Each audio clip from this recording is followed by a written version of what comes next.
I'm Pat Doris. Welcome to The Story. Let's talk about water. You know, the stuff that comes out of your faucet. It's not cheap in Portland. Hopefully it's a bit more affordable if you're outside the city limits. Even with that, though, most people do pay on time. But for some, it is a real struggle. Sometimes a car repair bill or a medical emergency is enough to destroy a fragile budget, and a family has to decide which bills they're going to skip. Over the past few years, investigative reporter Kyle Aboshi has examined the aggressive tactics used to get people to pay up after they've done that. It's a series he's done called The Cost of Collections. Well, tonight he explains how one family had their bank accounts frozen because of an unpaid Portland water bill. Water is essential. It flows through our city, helps produce the food we eat, and keeps us alive. Yet it's this necessity, water, that's thrown a Portland family into a financial tailspin. Their bank accounts frozen because of an unpaid Portland water bill. If you don't pay us, we're gonna come after you. I mean, this feels mobster. I'm gonna cut off everything you have. And that's a lot for water. The unpaid bill dates back to 2022, when Jennifer DeWitt and her husband Brent moved out of their rental home. Records show they owed the City of Portland Water Bureau roughly $1,100. We just didn't have money to fight it at the time, and we thought, we'll take a hit on our credit. Obviously, it's going to take our credit score some, but when we break even, we'll start digging ourselves back out like we always do. The couple knew the bill would end up in collections, and it did, racking up interest and fees. But then, the unexpected. In May, Brent discovered he couldn't access any money to put gas in the car. How can my accounts be frozen? His bank warned the family's funds were on hold, along with Brent's disabled mother and adult daughter. Their money was frozen too, because Brent and his wife are connected to their bank accounts. I wasn't even aware something like this could happen over a water bill. And it's literally like everything's frozen. Just frozen. We cannot touch it whatsoever. We have no access to our money. If you want to buy a gallon of milk. No, we can't. Unless he goes and donates plasma, unless my husband goes and donates plasma. I'm not eligible to donate right now, but unless he goes and donates plasma, that's the only money we can get to eat. It turned out the private debt collector contracted by the city, Ray Klein Inc., or Professional Credit Services, tried to garnish the DeWitts' bank accounts to pay off that old water bill. The banks had frozen the accounts while processing payment. There was no warning from the debt collector or the bank, and the city was no help, claiming it was out of their hands. We've emailed, called, paper mailed all of these offices begging for, please don't do this to us. In a series of reports over the past few years called The Cost of Collections, KGW has examined the aggressive tactics used by City Hall to force people to pay up, and how the punitive nature of debt collection may be undermining Portland's own effort to keep residents housed, employed, and able to meet their essential needs. But I don't understand why keep squeezing us till we lose everything. Is that really necessary for us to lose absolutely everything? The City of Portland regularly turns delinquent water bills over to a private debt collector who uses methods like lawsuits and garnishment of wages to collect debts. From 2017 to March of 2024, the Water Bureau sent more than 16,000 delinquent accounts to collections. In all, the unpaid bills totaled more than $15.7 million. Of those delinquent funds, roughly 18% was recovered. Which raises the question, is it worth it? Wreaking havoc on the lives of people who owe old water bills by sending them to collections only to recover a small portion of what's owed. In 2022, city auditors questioned how various bureaus, including the Water Bureau, collected money. The audit recommended a more consistent and thoughtful process in sending people to collections. But those citywide recommendations were not implemented. KGW requested an interview with Director Gabe Solmer about the Water Bureau's use of a third-party debt collector. After 3 weeks of repeated emails and phone calls, the Water Bureau's director declined to speak with us or address the harmful impact of debt collection on Portland families. Instead, a spokesperson issued a written statement describing how the Water Bureau helps with payment options, financial assistance, and water efficiency tools. Quote, "We care about our customers and have many ways to support those facing financial hardships. But that still doesn't address those cash-strapped households who've had their closed, unpaid accounts that have been sent to collections." We can't fight back. 4 weeks after their accounts were frozen, The DeWitts finally got access to their money after the debt collector garnished the amount owed, along with penalties and interest. I'm not a jerk. I'm not trying to steal from the city. This family understands the city's need to fund the services it provides, but feels it should do so fairly and not cause harm to the people it serves, arguing there should be limits on how far the city will go to try and collect an overdue water bill. I'm heartbroken that this is over water. I'm not going to lie. Like, it hurts. This is water. Kyle's with me now, and this is a heartbreaking story, but what other options does the city have? If there's no penalties, people don't pay? Right. There are alternatives, though. There's debt forgiveness. Some cities offer amnesty for low-income payers. Also, the city can provide some restrictions on debt collection, some guardrails, if you will. When debt can be collected, what these debt collectors can do. Even during the pandemic, the city didn't send people to debt collection at the time. So we've seen this happen before, where they say, let's step back a little bit. I remember talking to Mingus Maps a year or two ago. He was the commissioner in charge of the Water Bureau, and he really personally felt really bad that all these people owed all this money. Isn't there anything else the city can do? So in talking to the Water Bureau, they really work hard to help those who have fallen behind on their water bills. They provide all kinds of resources and payment plans, that type of thing. The problem is that next chapter, when basically people have shut down their account, it's closed, and then it's sent on to debt collectors. There's really nothing that the city can do, or they say there's nothing they can do, and so it's kind of a hands-off approach at that point. And that's what's really frustrating, because there's nobody standing up for the consumer at that point. It's just them against the debt collector, and we've seen the aggressive tactics these debt collectors use. Yeah, that's rough. Okay, and there's just nothing the city can do?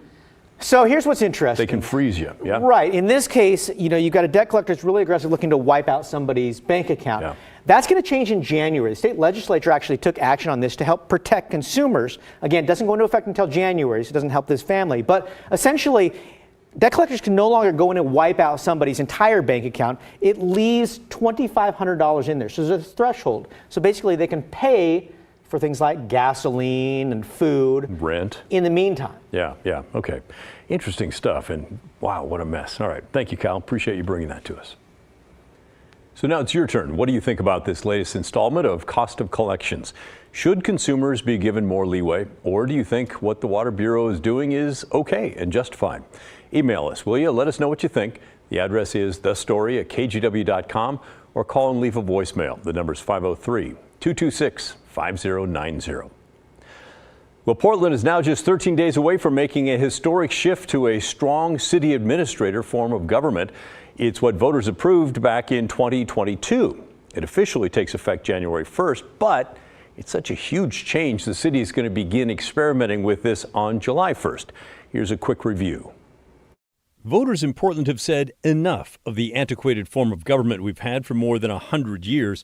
It allowed the 4 commissioners and the mayor to actually run specific bureaus in the city. And that did not work so well.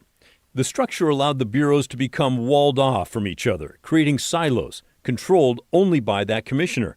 They didn't have to play nice with other city bureaus or even listen to the direction of the mayor. But that will change officially January 1st of 2025, and long before that, like July 1st, the city will start that soft launch of the new system. Under the new system, nearly all the bureaus are grouped into 6 areas, overseen by deputy city administrators, and then above them, a city administrator.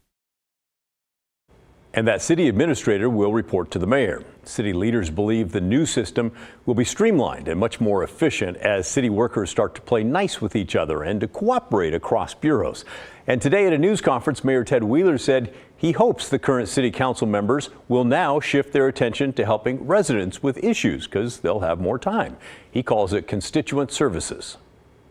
But the way constituent services will now work is that people will call either the bureaus through the helplines that are currently established, or they may reach out to an individual commissioner and say, hey, we have a problem located over here in our neighborhood and we really need help.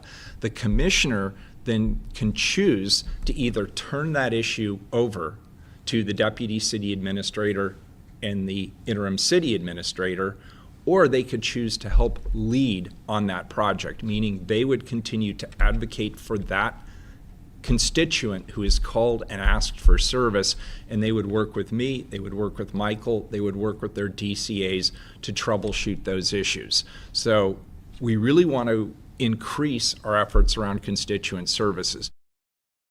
All right, we'll be watching. It'll be interesting to see if that actually happens. It does appear the current members are going to have some extra time on their hands. Wheeler said he thinks with the new unsiloed city government, things are also going to happen faster because city workers will need to work together. I think you're going to see them, and we're identifying areas, but I think you're going to see more collaboration and quicker response to issues like specific areas around homelessness. There are some neighborhoods, for example, that have a lot of RVs currently in place.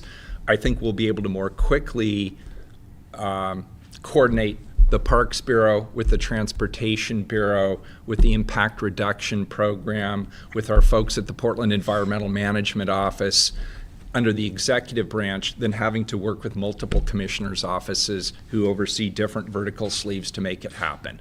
We've done a pretty good job as a council, and I want to be clear, this is not a criticism of my council. I think we've done a really good job of organizing, but I think it'll be easier, faster, and better under the new leadership. And perhaps Michael has some ideas as well. Actually, Michael did, but another reporter was eager to ask another question, which is just fine. Michael, by the way, is Michael Jordan, the interim city administrator, who will run the place starting on July 1st. He will answer to the mayor. We've brought you several one-on-one in-depth interviews with him that I've done recently. Jordan wanted to remind you that this is a monumental shift from how Portland has done business.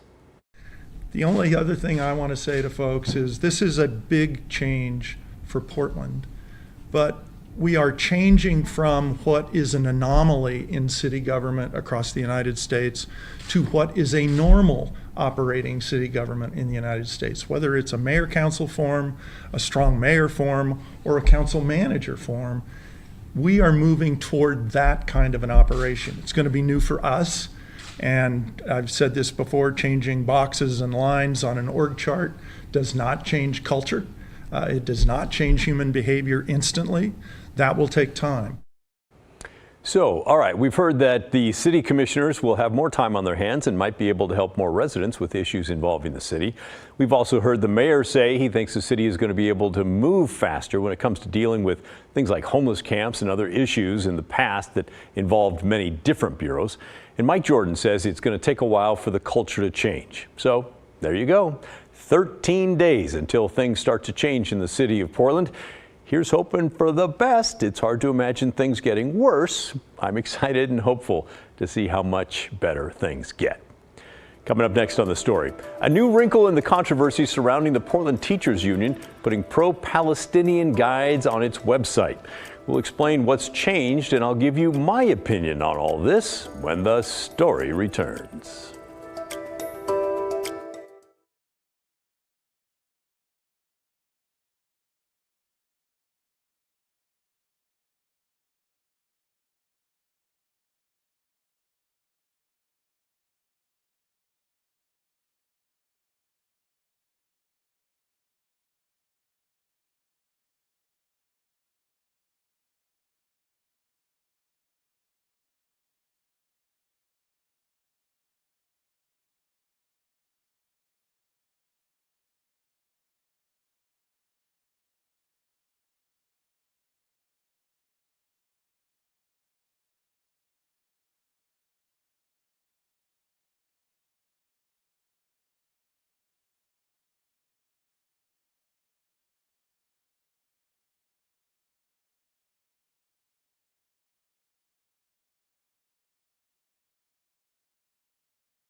Now, let's get to a story that we've kind of waited to weigh in on that has caused a lot of controversy here in Portland, and it's gotten to a point where we can't resist it anymore.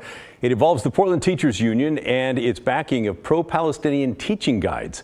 After weeks of pushbacks from the Jewish community leaders and recently city council candidates, the guides have been removed from the PAT website. A union representative says the material is now under review. Some Jewish teachers called the move harmful, and one city council candidate called the information slanted and one-sided, while another says the move by the PAT to include those guides in the first place created a, quote, anti-Semitic, discriminatory, biased, and unsafe environment for Jewish students and teachers. Okay, here's my opinion on all this. Portland Association of Teachers, what are you doing? And let me say from the start, I'm a supporter of unions, and as of today, actually, I've been a union member for 34 years. I was the shop steward for our reporter union here at KGW-TV at one point, so I definitely support unions. But I think this whole Palestine thing is way out of line. I think you've lost your focus on your purpose. Some candidates for city council told Willamette Week they were hit with questions about the conflict when trying to get an endorsement from the teachers union. What? These are City of Portland candidates. I don't think it matters which side you're on for you to agree with me. In my opinion, the teachers union should have a mission of supporting teachers in Portland classrooms and kids in Portland classrooms, period. Stay out of international politics. I took a look at the website for the Portland Teachers Union trying to find a mission statement. On the About page, I did find this statement: working to create the best possible learning environment for our students by protecting our profession and advocating for frontline educators. Yes, that is a solid mission statement for a teachers union. On the other hand, the union does not hide the fact that it's also going to push for racial equity and social justice. It's right there under their top reasons to be a member. It says join forces with members of other unions to impact social, economic, and civil rights justice issues.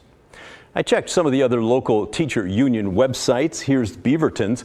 Its mission is to preserve, promote, and improve public education through advocacy, action, and education. Yeah, the only political action it mentions is trying to get enough money for schools and elect folks who think public education is important.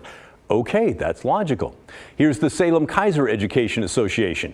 Their mission statement is to provide a strong, positive voice for all educators, to ensure quality and equitable public education through advocacy, culturally responsive practices, collaboration, and professionalism. Yes, that is what you would expect. And here's Oregon statewide teachers union, the Oregon Education Association. Its mission statement says, the mission of the Oregon Education Association is to unite the public education profession and advocate for those professionals to ensure quality public education for students in Oregon. Now, why am I showing you all those mission statements?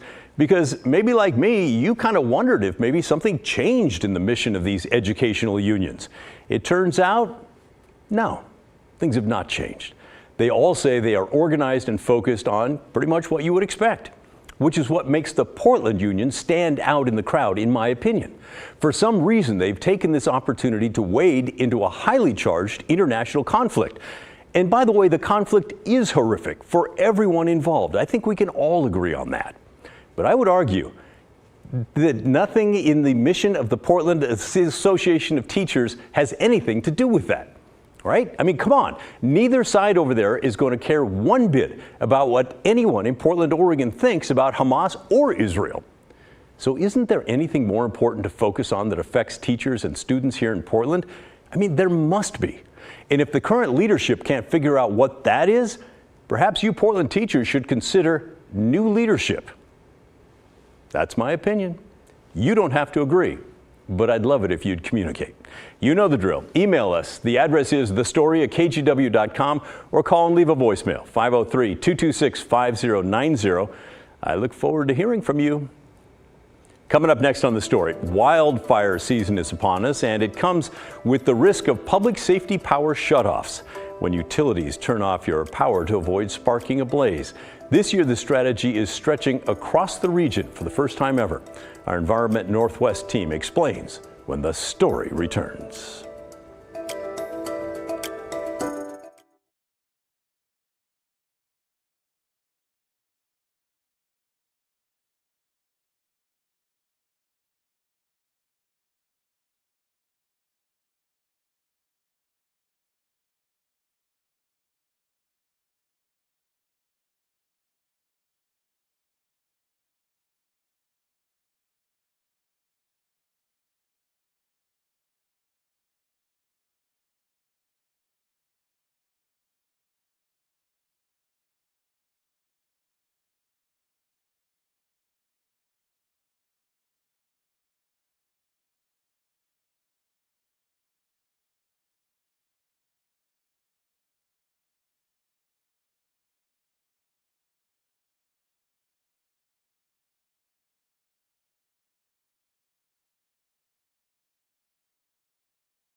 When we think about wildfire season here in Oregon, one of the many variables that have a huge impact are power shutoffs.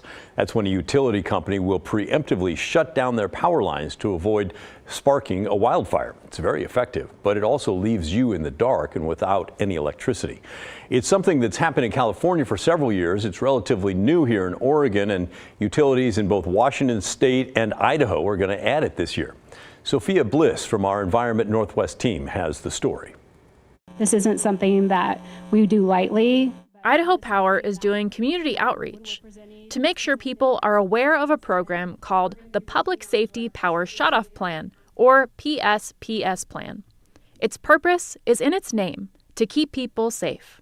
Our number one goal is the safety of the public and our communities. But it also could be leaving you in the dark. The community response overall has been pretty positive. I mean, we've heard from people that have come from out of state that give us feedback that, they'd rather see us shut the power off than have a wildfire. The plan includes shutting down power to certain areas when weather conditions create an increased wildfire risk. So the criteria that we'll be looking for is dry vegetation, really low humidity levels, and high winds. So in summer or early fall, when strong winds are expected, a PSPS event could be triggered.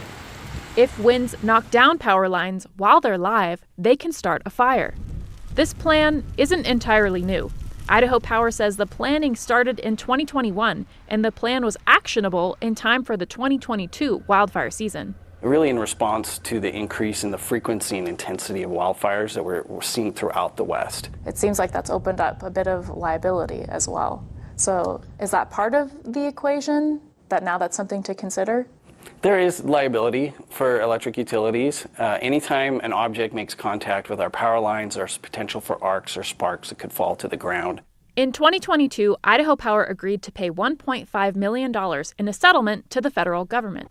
This was related to two fires that happened in 2014 and 2015 in Baker County, Oregon. Those fires burned about 12,000 acres of land, some of which was BLM land. The federal government argued the fires were caused when Idaho Power's transmission lines failed. Idaho Power says they strongly deny this. The company says they opted to agree to the settlement to avoid a longer, drawn-out legal process. They also say that these fires and the resulting lawsuit were not related to the creation of this plan. The PSPS plan has never been put into action before. And we only plan on using it as a last resort. Wildfire risk over the past few years has increased, but not equally across the state. Some areas have a higher risk, like homes built in the foothills north of Eagle, where grasses grow long and fires can move very quickly. As more people move here, we're updating our risk models. Our risk maps are being updated to reflect changes in that wildland-urban interface area. Okay. And so since it's built in to the model, and the plan was originally developed in 2019, so from then until now, has the risk gone up if the current factors are being taken in? Yeah, we've seen some areas where our wildfire risk zones have expanded. Power may be cut to people in or near these wildfire risk zones while the inclement weather is happening. We recognize how impactful de-energizing the power lines can be for our customers in their daily lives, so we don't take the decision very lightly. Since we use electricity for just about everything, it will help to be prepared for what everyday tasks might look like without it. Like how to open their garage door, how do they prepare their food in their freezer to help it last longer, and even being prepared for things like medications. You'll also want to make sure your contact information with Idaho Power is up to date, so you get email and text updates. That way you'll get the most up-to-date information about the potential outage. For Environment Northwest, I'm Sophia Bliss. Isn't that amazing? That's the world we're living in now. Hey, that's the end of our show. Thanks so much for watching. And remember, the story, our collective story, well, that never ends. The good stuff's coming your way next. I'll see you right back here tomorrow night at 6:30.